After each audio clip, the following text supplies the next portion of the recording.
Саламатсыздар ма, құрметті студенттер? Так, бүгін сабақта кімдер жоқ? Заңғар бар ма? Бар. Батырбек? Жоқ.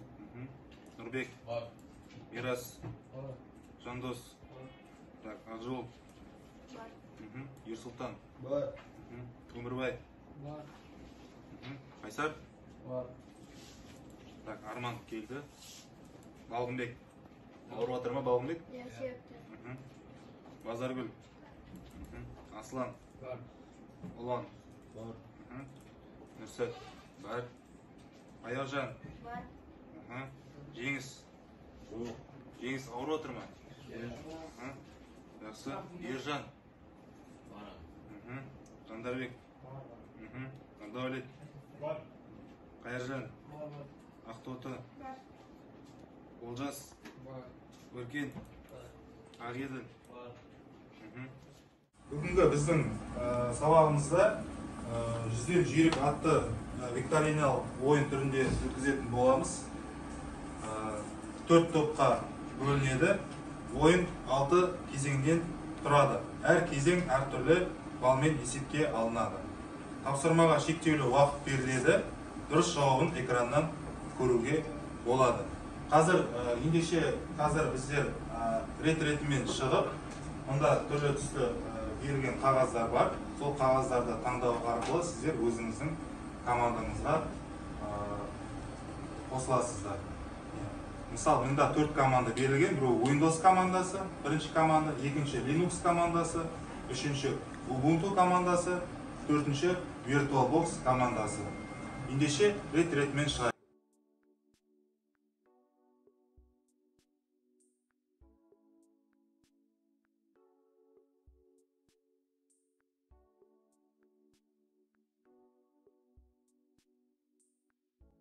Бірінші Windows командасы, таныстық жасыл түс. Екінші Linux, көк түс. Үшінші қызыл түстер қандай команда сіздерде? Ubuntu командасы. Сары түстер, олар VirtualBox командасы. Жақсы. Ендеше командаларды таныстырып болды. Енді жалпы сіздерге ережелермен таныстырып өтейін. Бірінші, сұрақты таңдау, жауап беру ол топ басшысына беріледі. Егер топ басшысы қасындағы көмекшілеріне рұқсат берген жағдайда жауап беруге болады.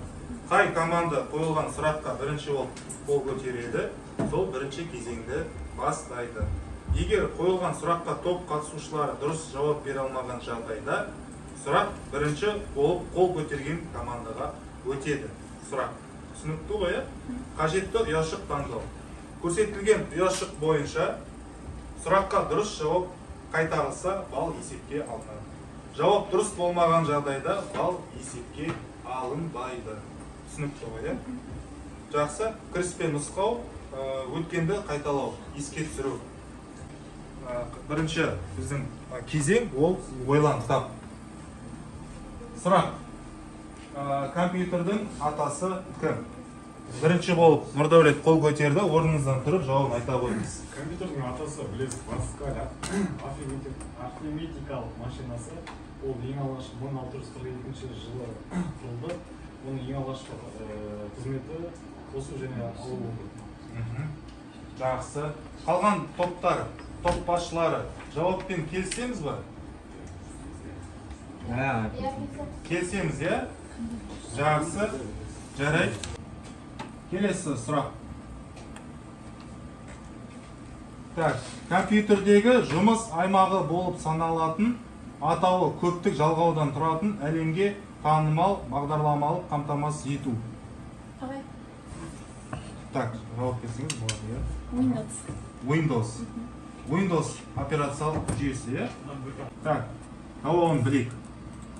Жауабы Windows. Жақсы. Жарайды. Келесі, бұл енді екінші ұяшық таңдадық қой, біздер. Так, енді келесі топ. Рет-ретімен кете берейік. Сіздер көктер таңдаңыз. Соңғы 3 пен 4-ті қайсын таңдайсыз? Төртінші, е? Төртінші ұяшық. Жақсы. Linux операциялық жүйесін кім ойлап тапты?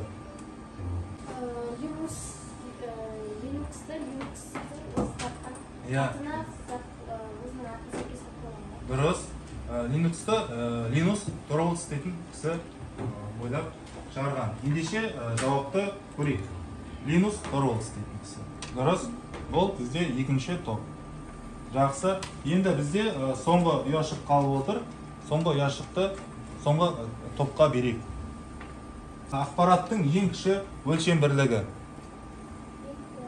Бит. Келсеңіз ба? Қарсы жауаптарыңыз бар ма?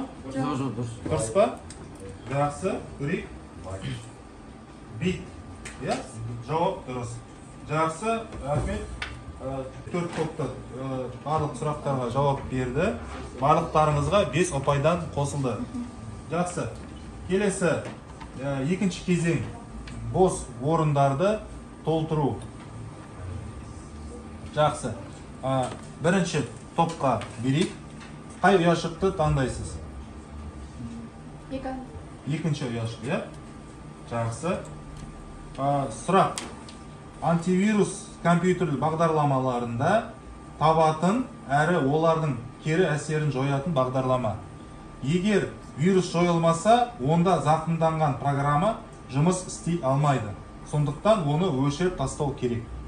Олар екі режимде жұмыс істей алады. Бірі осы уақытқа дейін тигізетін зияны анықталатын белгілі бір вирустың, ал екіншісі. Яғни осы жерде тұрған бос кеңістікті, бос орындарды толтыруымыз керек. Мен сіздерге қазір ақ қағаз беремін. Сол ақ қағазға сіздер жазасыздар. Әзірге біз келесі топқа өтейік. Уақытта келесі топ. Біз бірінші ашық Келесі топ. Рет-ретімен. Келесі топ.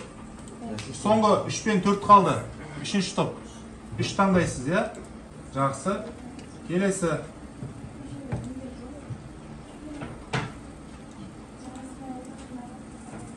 Так, соңғы топқа соңғы сұрақ. Виртуалды машина бойынша.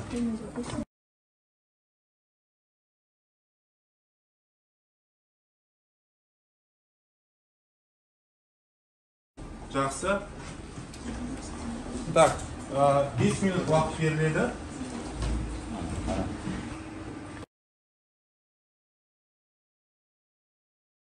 Кезең біріншісі. Жақсы, оқытырыңыз. Операциялық жүйе компьютер құрылғыларының үздіксіз жұмыс істеуін ұйымдастырады. Ұйымдастырушы және түрлі командаларды орындау арқылы пайдаланушының компьютердің жұмысын басқаруына көмектесетін жүйелік бағдарлама. Жақсы. Ендеше жауабын тексерейік. Бәріміз экранға назар аударайық. Жауап: операциялық жүйе компьютерлер құрылғыларының үздіксіз жұмыс істеуін ұйымдастырушы және түрлі командалар орындау арқылы пайдаланушының компьютердің жұмысын басқаруына көмектесетін жүйелік бағдарлама. Дұрыс қой, иә? Келісеміз. Жақсы. Келесі бірінші топ. Дайынсыздар ғой, иә? Жақсы, сіздер екіні таңдадыңыздар, иә? Жақсы. Жауабын айта қойыңыз.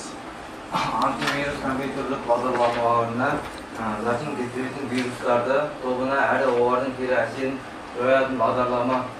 Егер вирус жойылмаса, онда зақымданған программа жұмыс істей алмайды. Сондықтан оны өшіріп тастау керек. Олар екі режимде жұмыс істей алады. Бірі осы уақытта дейін тигізетін зияны анықталған белгілі бір вирустан кері әсері болғанын анықтау. Ал екіншісі сол кері әсерді жою немесе емдеуді талпыну. Жақсы. Жауапты дейік. Дұрыс.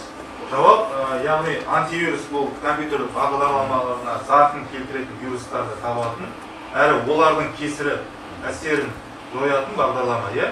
Егер вирус жойылмаса, онда зақымданған программа жұмыс істей алмайды. Сондықтан оны өшіріп тастау керек. Олар екі режимде жұмыс істей алады. Бірі осы уақытқа дейін тигізетін зияны анықталған белгілі бір вирустың кесірі, кері әсері болғанын анықтау. Ал екіншісі сол кері әсерді жою немесе емдеуге талпыну. Жақсы, жарайды. Келесі топ. Үшінші топ.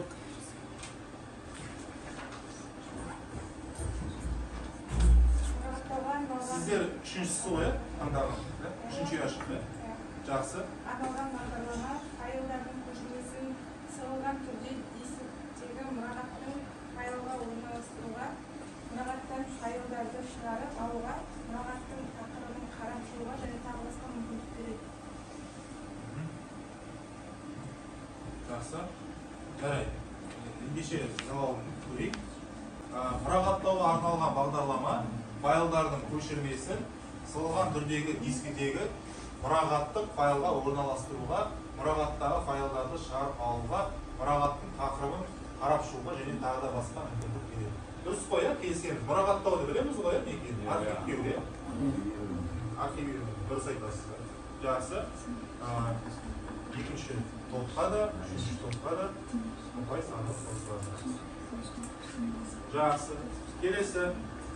Соңғы топ, төртінші топ. Төртінші топ, төртінші ұяшық. Кім жауап береміз? Сіздің топқа.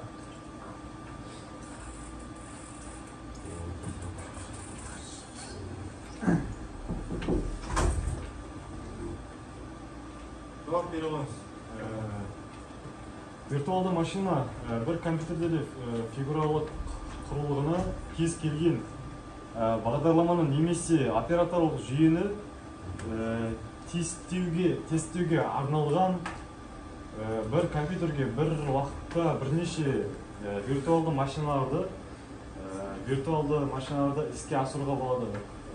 Сосын және соңғы торкөзді айта кетейін. Соңғы торкөзде болатын сөз бірдей жады ресурсы.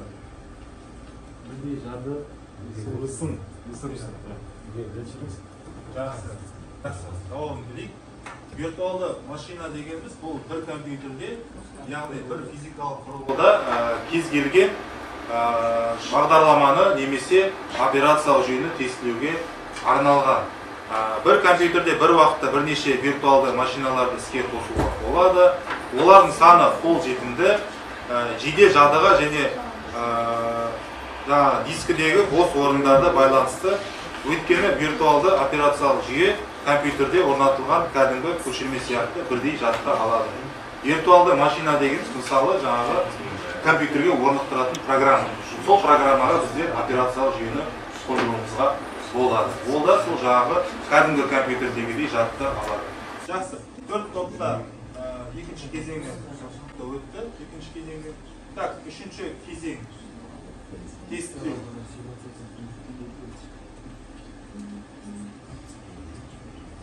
Так, соңғы топтан бастайық. Төртінші топтан. Қай ұяшықты таңдайсыздар? Бірінші ұяшықты таңдайсыздар, иә?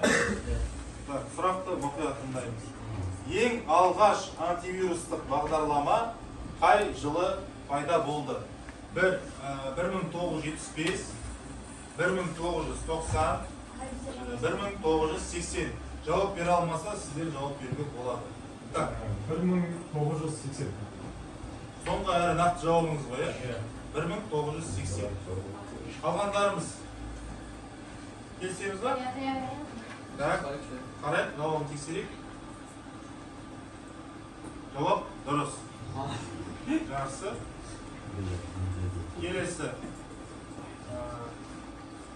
Келесі ұяшық. Келесі үшінші топ. Үшінші топ автопта сіздер қайсысын таңдайсыздар? Бірді таңдалды ғой. Екіншісі таңдайсыздар, иә? Жақсы. Жарайды. Так, тек Windows операциялық жүйесіне арнап шығарылған виртуалды машина. Virtual Box, VMware, Microsoft Virtual PC. Енді жаңа айтып кеттім ғой, виртуалдық машина деген ол арнайы бағдарлама, ол бағдарламаға операциялық жүйелерді қондыруға болады. Ол да сол компьютер сияқты жадыға алады. Енді жауап қалай деп ойлайсыз? Бұл жерде тек қана Windows-қа арналған. Windows-қа. Так, жауап жоқ болса, мен оламдар. Жауап бар ма? Айта ғой.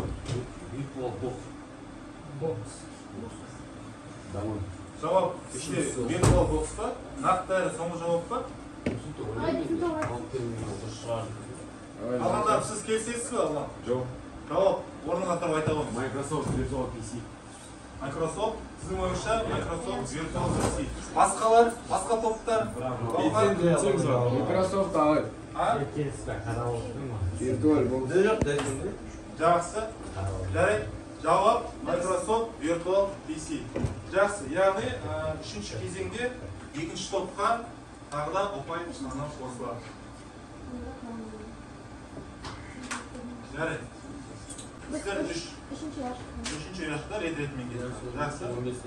Жарайды. Қай жылы ЮНЕСКО ұйымының шешімімен бүкіл әлемдік ақпарат күні болып жарияланды? 1944, 1994, соңғысы 2004 жылы. Қай жылы деп ойлайсыздар? Так, уақыт. Жылдан айтайық. Так, егер екінші топ жауапты білмесе 2004 сіздің ойыңызша 2004 жылы, иә? Басқалар қалай ойлайды? Сіз айта отырсыз. 94, 1994 біздің группа солай болды. Басқаларыңызда солай ойлайсыздар ма? 94. Жақсы, жауабын көрейік. Дұрыс бола ма екен? Жауабы 1994. Яғни үшінші кезеңде екінші топтың ұпайы Нұрдәулеттердің топтарына өтеді. Сіздер төрт таңдайсыздар, иә? Так, қай жад құрылғысы бірінші пайда болды? А. Компакт диск, флеш memory, floppy диск.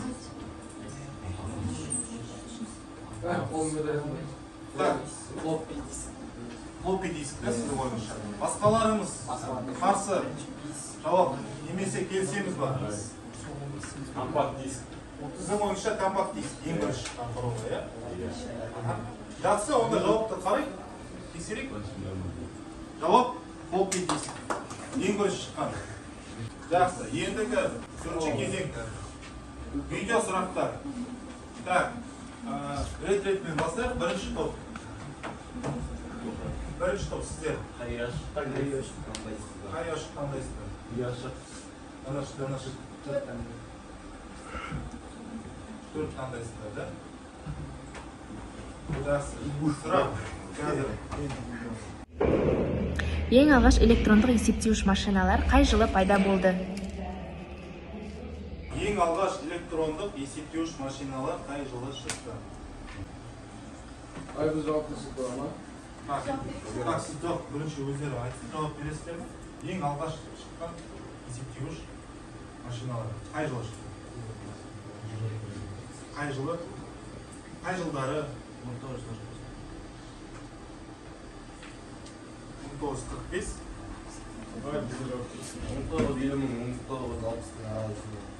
Жоқ, сіз нақты жауап беріңіз. Біреуіңіз айтсын. Қайсысы сіз жауабыңыз қандай? Жауап жоқ па? 1960. Дұрыс емес. Так, сіздер ғой қол көтерген. Олжас қой. Жақсы, айта ғой. 40-шы жылдар 20-шы ғасырдың. 20-шы ғасырдың 40-шы жылдары, иә? Яғни сол жылдары ең бірінші алғаш. Жауабын көрейін. 1946. 20-шы ғасырдың жылдары. Келесі, екінші топ. Бірінші ұяшықтан Бірінші ұяшықтанды, иә?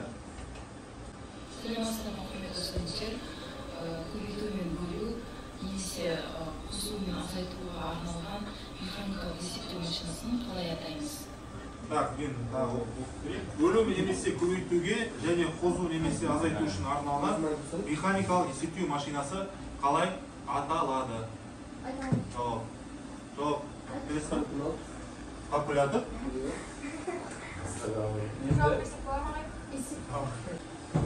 Арифмометр, иә? Басқаларыңыз келсеңіз арифмометр дейді. Айфометр. Арифмометр дейді.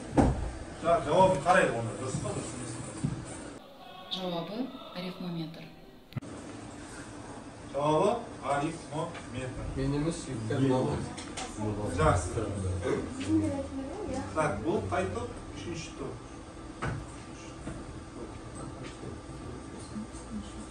Так, келесі сіздер, иә? Үшіншісін таңдайсыздар, иә?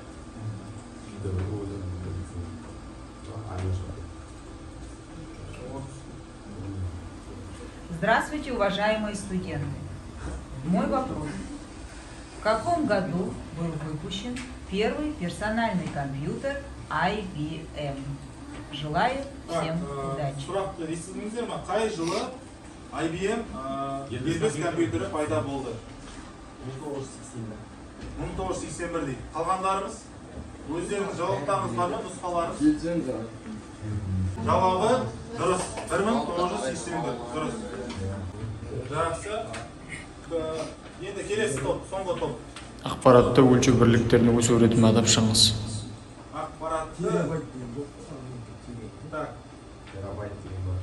Ақпаратты өлшеу бірліктерін өсу ретімен атап шығыңыз дейді. Айтсын өздері. Айта аламыз ба? Айта аламыз. Айта ала. Бит, байт, терабайт, мегабайт, сосын килобайт. Дұрыс айтылды ма? Жоқ. Біреу алып қойды ма? Біреу қалып қойды ма сізде? Жақсы айтыңыз. Бит, байт, килобайт, мегабайт, гигабайт, терабайт. Жақсы, қазір қарайыз. Сауалым.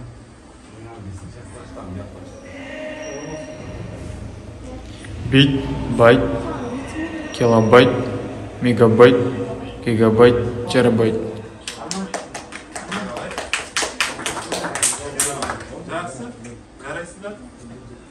Ұпай өз бана екінші топ өзің жіберген ұпай қайтында өздеріне қосылады. Үшінші топта 30 ұпай. Так, төртінші кезең бойынша. Так, бірінші топта 0 ұпай, екінші топта 30 ұпай, үшінші топта 60 ұпай, төртінші топта 30 ұпай. Жақсы. Төртінші кезеңден аман есен өттіңіздер. Жақсы.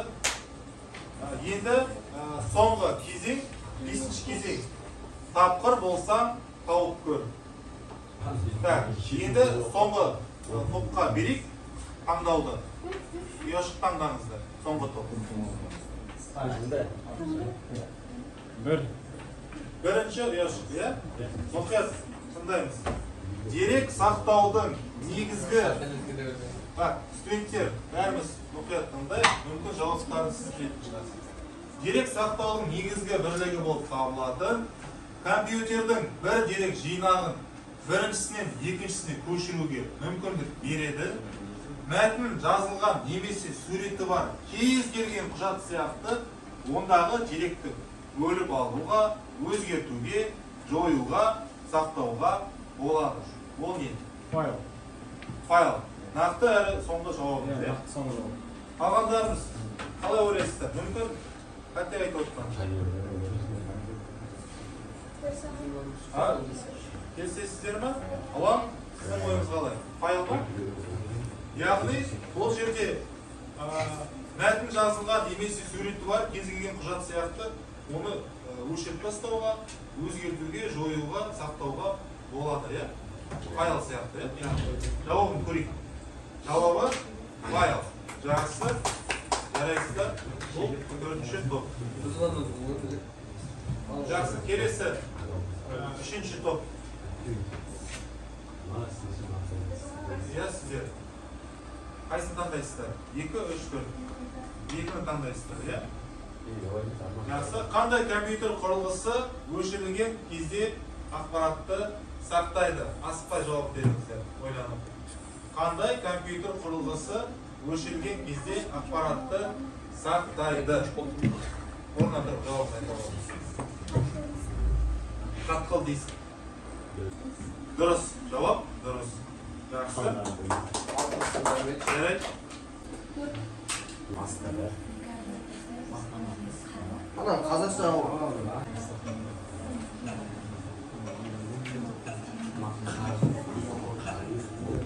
Сканер ағай.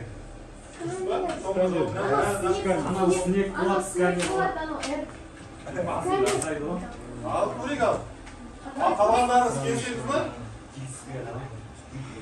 Ал, жақсы. Жауабы сканер.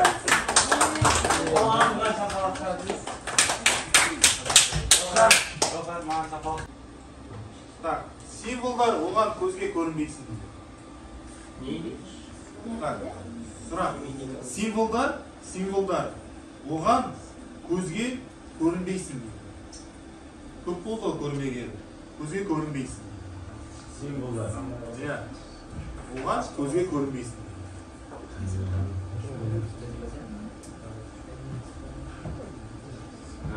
Символдар оған көрінбейсін.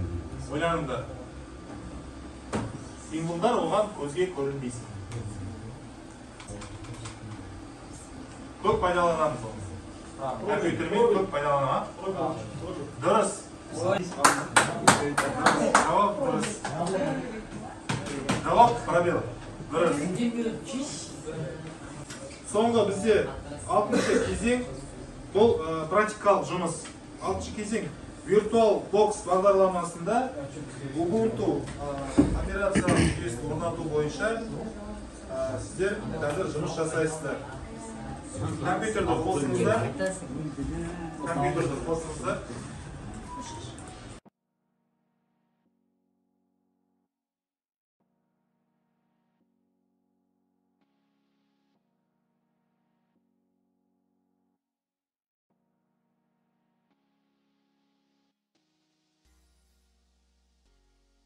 Сонымен 6 кезеңді өттік. 4 топта жақсы жұмыс жасалды. Назар аударайық. Қорытынды. Бірінші топ 70 ұпай. Екінші топ 100 ұпай. Үшінші топ 70 ұпай. Төртінші топ 130 ұпай. Енді сіздерге үйге тапсырма. Үйлеріңізде, дербес компьютерлеріңізге виртуалдық компьютерді қондырып, Windows 10 операциялық жүйесін қондырыңыздар. Сосын соны маған видео түрінде түсіріп, видео презентация жасап алып келіңіздер. Үйге тапсырма осы. Қатысқандарыңызға рахмет.